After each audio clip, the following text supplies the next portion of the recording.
বাংলার যুবসাথী প্রকল্পে যে সমস্ত ছেলেমেয়েরা আবেদন করেছিল তাদের জন্য অত্যন্ত সুখবর এবং অত্যন্ত একটা গুরুত্বপূর্ণ খবর কিন্তু আজকের এই ভিডিওতে চলে এসেছে। যুবসাথী প্রকল্প যেটা মমতা সরকার চালু করেছিল, সেই যুবসাথী প্রকল্প পরিবর্তিত হয়ে এখন শুভেন্দুর আমলে কিন্তু বাংলার যুব শক্তি এই প্রকল্পে পরিণত কিন্তু হয়ে গেছে। আগের প্রকল্প অর্থাৎ বাংলার যুবসাথী প্রকল্প আর নেই, যুবসাথী প্রকল্প পরিবর্তন হয়ে এখন কিন্তু যুব শক্তি এই প্রকল্পে পরিণত হয়েছে।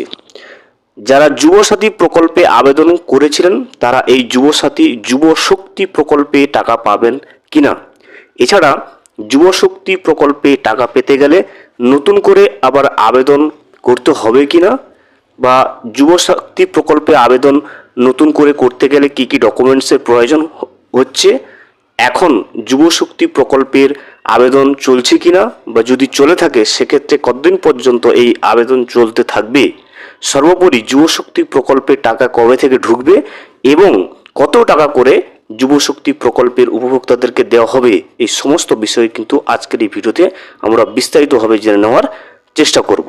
Welcome to my YouTube channel. ভিডিওটি দেখার জন্য অসংখ্য ধন্যবাদ। ভিডিওটি সম্পূর্ণভাবে দেখার আগে ছোট্ট একটা অনুরোধ, যদি চ্যানেলে নতুন হয়ে থাকেন অবশ্যই চ্যানেলটা সাবস্ক্রাইব করে রাখবেন এবং নোটিফিকেশনটা অন করে রাখবেন এই ধরনের সমস্ত আপডেট কিন্তু সবার আগে পাওয়ার জন্য। চলুন আজকের ভিডিওটি আমরা বিস্তারিতভাবে দেখে নিই। এই মুহূর্তে আপনি স্ক্রিনে যেটা দেখতে পাচ্ছেন এটা কিন্তু নতুন এই বাংলার যুব শক্তি প্রকল্পের পোর্টাল, কিন্তু এটার যে অফিসিয়াল লিঙ্ক অ্যাড্রেস সেটা কিন্তু এখান থেকে দেখতে পাচ্ছেন jubsathi.wb.gov.in, অর্থাৎ লিঙ্কটা কিন্তু পরিবর্তন হয়নি, শুধুমাত্র ইন্টারফেসটা এইভাবে পরিবর্তন হয়েছে। এবং এখানে আপনি দেখতে পাচ্ছেন যুবসাথী প্রকল্পের পরিবর্তে এখানে লেখা চলে এসছে বাংলার যুব শক্তি, এবং এর নিচে দেখতে পাবেন department of youth services and sports, government of West Bengal. ঠিক তারও নিচে চলে গেলে দেখতে পাবেন নতুন মুখ্যমন্ত্রীর ছবি, অর্থাৎ শুভেন্দু অধিকারীর ছবিটা কিন্তু আপনি নিচে দেখতে পাবেন। এখানে চারটে অপশন পেয়ে নতুন করে চলে এসছে। এখান থেকে দেখতে পাবেন, দেখুন অ্যাপ্লিকেশন সাবমিশন, অর্থাৎ এখান থেকে আপনি অ্যাপ্লিকেশন সাবমিট করতে পারবেন অনলাইনে।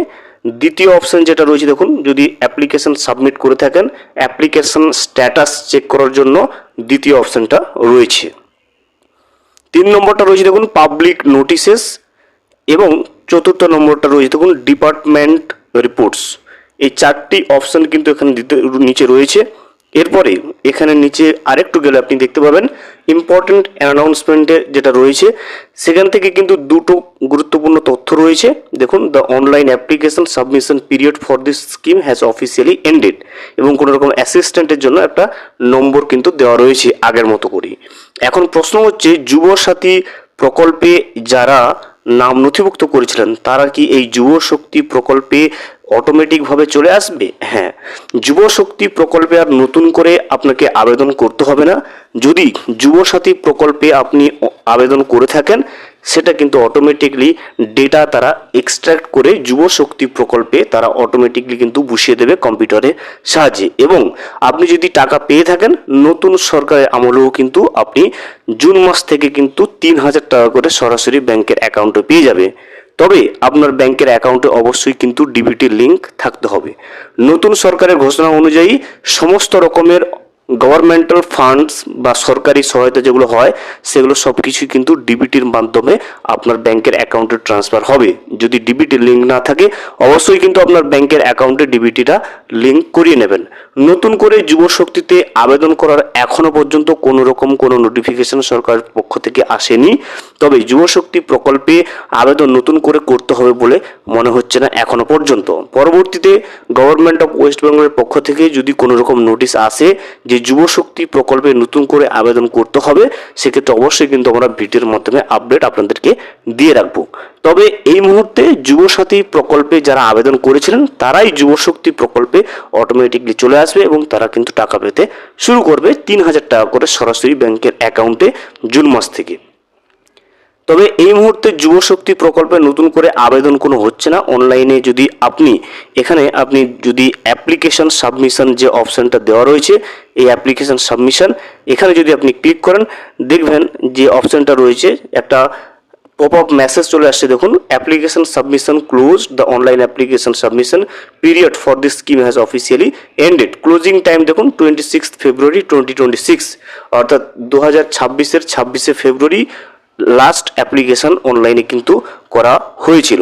এবারে যদি আপনি সেক্ষেত্রে আপনি যদি অ্যাপ্লিকেশন স্ট্যাটাস চেক করতে চান, সেক্ষেত্রেও কিন্তু আগের মতো আপনাকে যে অপশানগুলো দেখিয়েছিল, আপনি নতুন ইন্টারফেসে এভাবে চলে আসবেন। এখান থেকে দেখবেন চেক স্ট্যাটাস বলে একটা অপশান পাবেন। এই চেক স্ট্যাটাসের উপরে ক্লিক করলে আপনি এইভাবে একটা পপ আপ মেসেজ আপনার সামনে আগের মতো কিন্তু একটা শো করবে।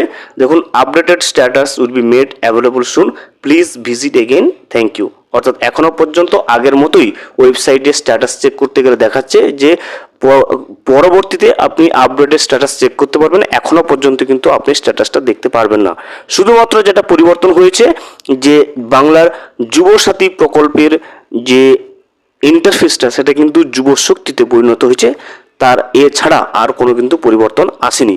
পরবর্তীতে যুবশক্তি প্রকল্পকে ঘিরে যদি কোনো রকম গভর্নমেন্ট নোটিফিকেশন আসে গুরুত্বপূর্ণ, অবশ্যই কিন্তু আমরা সেগুলো আপনাকে ভিডিওর মাধ্যমে শেয়ার করে দেব। ভিডিওটি সম্পূর্ণভাবে দেখার জন্য অসংখ্য ধন্যবাদ। এখনও পর্যন্ত যদি চ্যানেলে নতুন হয়ে থাকেন এবং সাবস্ক্রাইব না করে থাকেন, অনুগ্রহ করে চ্যানেলটা সাবস্ক্রাইব করে পাশে থাকবেন।